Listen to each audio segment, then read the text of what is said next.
Assalamualaikum warahmatullahi wabarakatuh. Selamat malam semuanya. Yang saya hormati Pak Ernawan Dwi Haryanto. Di sini saya Kurnia Fadilah ingin mempresentasikan tugas presentasi ketiga perencanaan sumber daya manusia.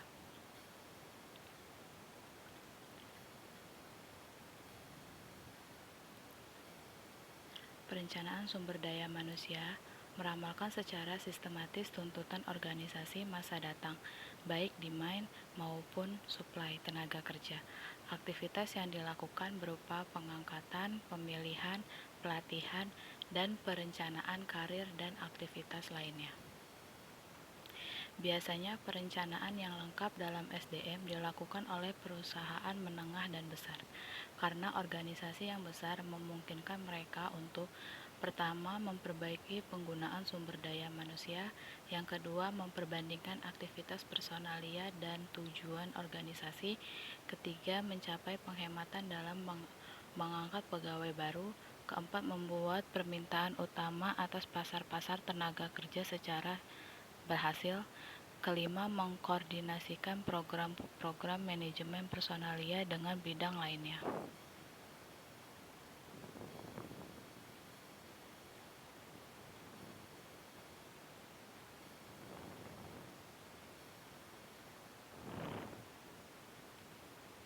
Sebab-sebab atau faktor permintaan sumber daya manusia ada 5. Pertama, tantangan eksternal. Kedua, tantangan sosial dan politik. Ketiga, perubahan teknologi. Keempat, pesaing. Kelima, keputusan organisasi. Tantangan eksternal itu perubahan lingkungan sulit diprediksi dalam jangka pendek dan kadang-kadang tidak mungkin diperkirakan dalam jangka panjang. Dalam tantangan sosial dan politik ialah mempunyai implikasi pada perencanaan sumber daya manusia melalui berbagai peraturan di bidang personalia, perubahan sikap dan tingkah laku, dan sebagainya. Perubahan teknologi biasanya itu komputer secara dahsyat merupakan contoh jelas bagaimana perubahan teknologi menimbulkan gejolak sumber daya manusia.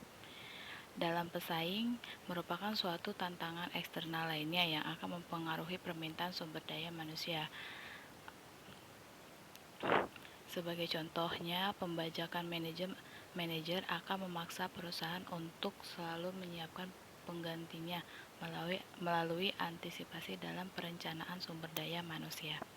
Keputusan organisasi, berbagai keputusan pokok organisasional mempengaruhi permintaan sumber daya manusianya.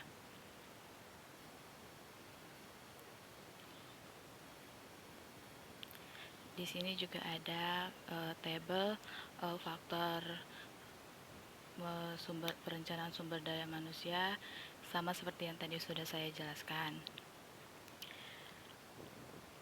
Biasanya di dalam tabel organisasional itu rencana strategis.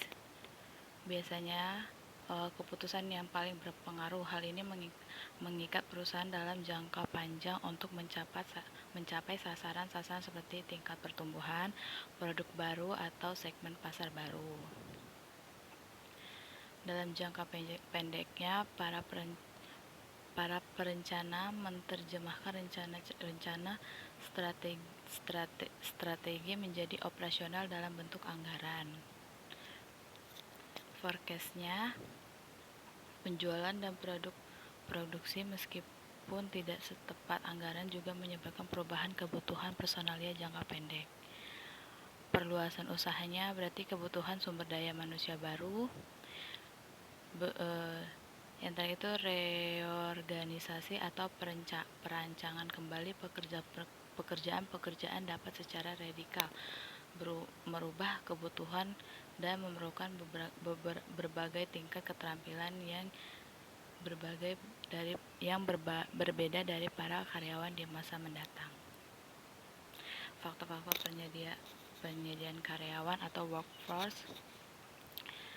Permintaan sumber daya manusia dimodifikasi oleh kegiatan-kegiatan karyawan. yaitu retreatment, yaitu pensiun, permohonan berhenti, terminasi, dan kematian, semuanya menaikkan kebutuhan personalia. Data masa lalu tentang fakta-fakta tersebut dan tren perkembangannya bisa berfungsi sebagai pedoman perencanaan yang akurat.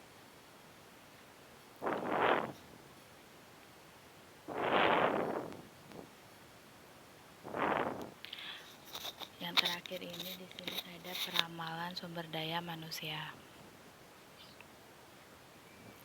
Peramalan sumber daya manusia adalah usaha untuk meramalkan tuntutan masa depan organisasi mengenai para pegawainya. Biasanya peramalan SDM berguna untuk memprediksi permintaan karyawan di masa mendatang. Metode penawaran tenaga kerja supply dari sumber eksternal terdiri dari perencanaan rekrutmen dan seleksi dan pasar tenaga kerja. Memprediksi permintaan tenaga kerja demand mendatang lebih rumit dan subjektif daripada memprediksi ketersediaan tenaga kerja atau supply, karena banyak faktor yang mempengaruhi. Menurut Shimamura 1997 sampai 1076 ialah perubahan lingkungan eksternal, perubahan kondisi organisasi, perubahan kondisi tenaga kerja. Sekian presentasi dari saya, kurang lebihnya mohon maaf. Wabillahi taufiq wal hidayah. Wassalamualaikum warahmatullahi wabarakatuh.